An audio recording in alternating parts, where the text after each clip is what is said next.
بسم اللہ الرحمن الرحیم۔ السلام علیکم۔ ابرار رشید آپ کی خدمت میں حاضر۔ جس موضوع پر اظہار خیال کرنے کی کوشش، بلکہ یہ کہنا چاہیے کہ جسارت کروں گا، ظاہر ہے وہ بڑا حساس موضوع ہے، اور اس پر کسی بھی وقت ہمارے ملک میں آپ کو پتہ ہے کہ کفر کا فتویٰ بالکل تیار رہتا ہے۔ نعوذ باللہ، نعوذ باللہ۔ توہین رسالت، توہین مذہب، توہین آیات، نعوذ باللہ، معاذ اللہ، توہین قرآن پاک، یعنی فوراً آپ کے اوپر یہ فتویٰ لگ جاتا ہے۔ آپ کو یاد ہوگا کہ ابھی 2-3 ہفتے پہلے، رمضان سے پہلے، کہ لاہور میں ایک خاتون پر یہ الزام تھا کہ اس نے ایسا لباس پہنا ہے کہ ایک مرتبہ پھر نعوذ باللہ کہ شاید اس پر قرآنی آیات درج ہیں۔ کس طرح اچھرا کے علاقے میں لوگ اس جگہ آگے اس خاتون کو بالکل سہمی ہوئی، گھبرائی ہوئی خاتون کو گھیرے میں لے لیا۔ پھر ایک ASP وہاں پر آئی اور شہر بانو، اس نے اس خاتون کو، اس کے خاندان والوں کو اس ماب لنچنگ سے بچایا۔ کیونکہ ہماری بدقسمتی ہے کہ ہمارے ہاں الزام کے بارے میں بعد میں پوچھا جاتا ہے، لیکن پہلے ہم لوگ وہ کچھ کر گزرتے ہیں جس کی ہمارے دین میں قطعاً اجازت نہیں۔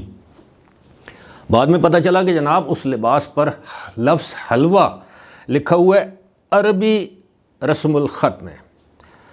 بہرحال یہ ایک آنکھیں کھول دینے کے لیے ایک ایسا واقعہ آپ کے سامنے بیان کیا کہ شکر ہے کہ وہاں پر بر وقت ایک خاتون پولیس آفیسر پہنچی جس نے اس دوسری خاتون اور اس کے ہسبینڈ یا دیگر جو لوگ تھے ان کی جان بچا لی۔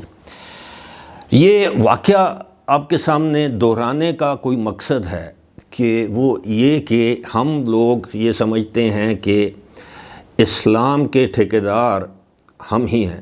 ہر شخص جو بھی یہاں پر اپنے آپ کو مسلمان کہلواتا ہے، یقیناً وہ مسلمان ہونے کے ناطے تمام عقائد جو ہمارے ارکان ہیں ان پر یقین لے کر آتا ہے، عقائد پر یقین مکمل ایمان لے کر آتا ہے تو مسلمان کہلانے کے لائق ہوتا ہے۔ لیکن یہ بھی ہمارا المیہ ہے کہ یہاں ایک شخص اپنے آپ کو دوسرے سے زیادہ بہتر مسلمان سمجھتا ہے۔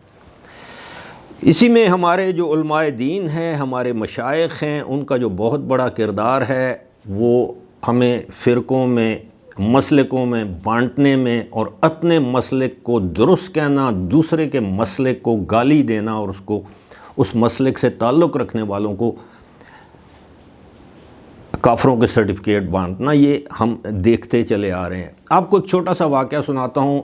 کافی سال پہلے کی بات ہے، میں نتھیا گلی گیا ہوا تھا۔ میری گاڑی کے اوپر ایک سٹکر لگا ہوا تھا جس پر اللہ کا نام تھا۔ ایک شخص نے میری توجہ اس سٹکر کی جانب دلوائی، شیشے کے اوپر وہ سٹکر لگا ہوا تھا، اور اس نے کہا کہ دیکھیں جی، آپ اپنی گاڑی سے یہ مہربانی کر کے یہ سٹکر اتار دیں کہ اس کی بے حرمتی ہوتی ہے۔ آپ کو پتہ ہے جی کہ جب آپ سڑک پہ جاتے ہیں تو گندگی والے چھینٹے اس سٹکر پر پڑتے ہیں، کبھی پرندے اس پر اپنی جو بیٹھے کہہ لیں یا ڈراپنگ کہہ لیں وہ گندگی کر دیتے ہیں، تو اس کی بے حرمتی ہوتی ہے۔ میں نے کہا جی ٹھیک ہے، آپ درست فرما رہے ہیں۔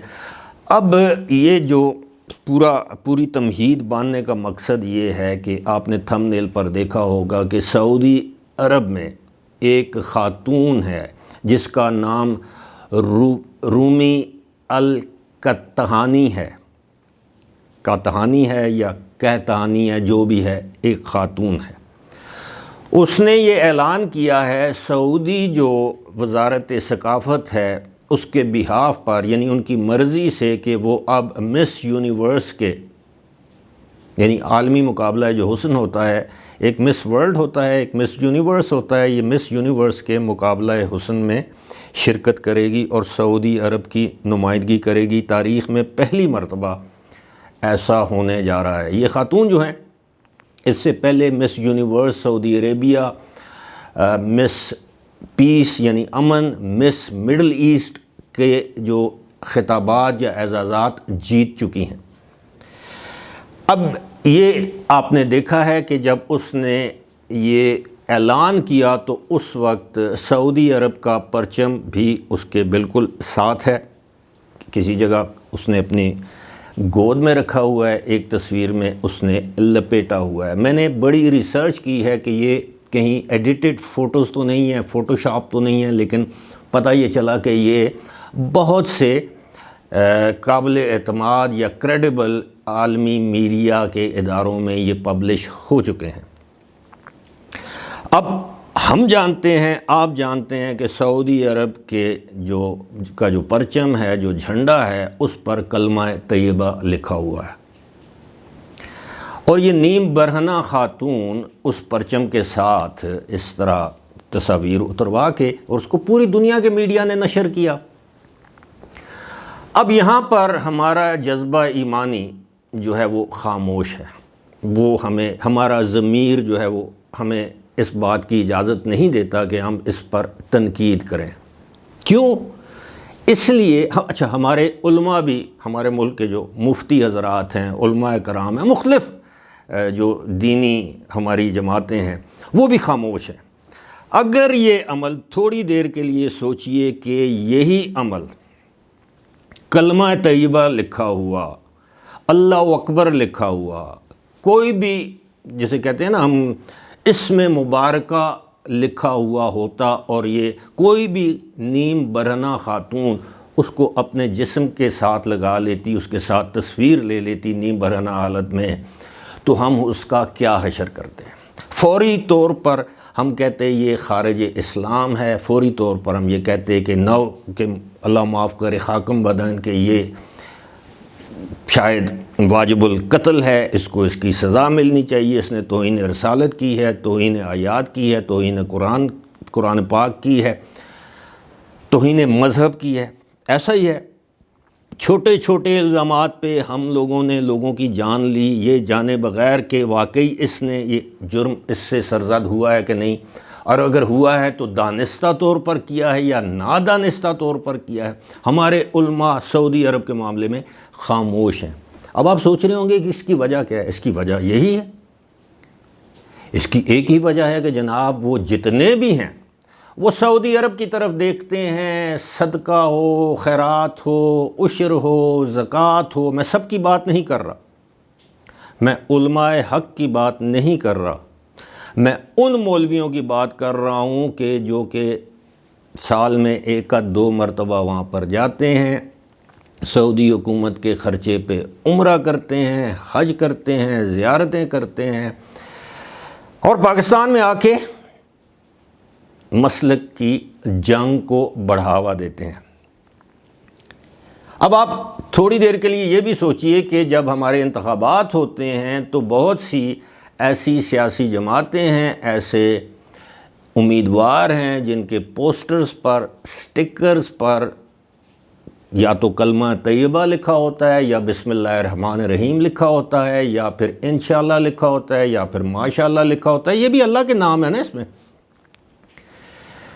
یا پھر کوئی اور حدیث لکھی ہوتی ہے، کچھ نہ کچھ ایسی چیز لکھی ہوتی ہے کہ بعد میں آپ دیکھتے ہیں کہ انہی پوسٹرز، بینرز اور پینا فلیکس کے ساتھ کیا حشر ہوتا ہے، کس طرح ہم ان کی توہین کرتے ہیں۔ لیکن یہ ایک سبق ہے ہمارے لیے۔ میں اس چیز کی تائید نہیں کر رہا جو اس خاتون نے جو کچھ کیا ہے، میں اپنی اس بے حسی، اپنی اس دوغلے پن کو آپ کے سامنے بیان کرنے کی کوشش یا جسارت کر رہا ہوں کہ ہم کیسے دوغلے لوگ ہیں، کہ وہی کام آپ کے ملک میں ہو تو آپ کا جذبہ ایمانی جاگ جاتا ہے، آپ کے اندر کے مسلمان میں بہت جوش آ جاتا ہے، لیکن جہاں ہماری مقدس ترین عبادت گاہیں، ہمارے جسے ہم حرمین شریفین کہتے ہیں، ہمارا حرم شریف، وہاں ہماری مسجد نبوی، وہاں پر، اور جتنا اسلام کو وہ سمجھتے ہیں یا جانتے ہیں، کیونکہ قرآن پاک عربی میں ہے، ہم لوگ تو، ہم میں سے تو میرا خیال ہے 90% لوگوں نے قرآن پاک اگر پڑھ رکھا ہے تو ان کو پتہ نہیں ہے کہ اس کا مطلب کیا ہے، صرف عربی میں پڑھا ہے، ترجمہ نہیں پڑھا۔ اور یہی وجہ ہے کہ ہم دین سے دور ہیں۔ میں کوئی عالم دین نہیں ہوں، میں صرف یہ باور کروانا چاہتا ہوں کہ ادھر بات کرتے ہوئے ہمارے ان مولویوں کے، ان علماء کے پر جلتے ہیں، زبان پر لرزہ طاری ہو جاتا ہے جب ہم سعودی عرب میں اس طرح کی چیز دیکھتے ہیں۔ اور اگر یہی پھر کہوں گا کہ 2 منٹ کے لیے سوچئے کہ اگر یہ کسی پاکستانی اداکارہ نے یہ حرکت کی ہوتی تو اب تک ہم اس کا کیا حشر کر چکے ہوتے۔ اس پر سوچئے گا ضرور، اپنے کامنٹ سے ضرور آگاہ کیجئے گا۔ فی الحال مجھے دیجیے اجازت، خدا حافظ۔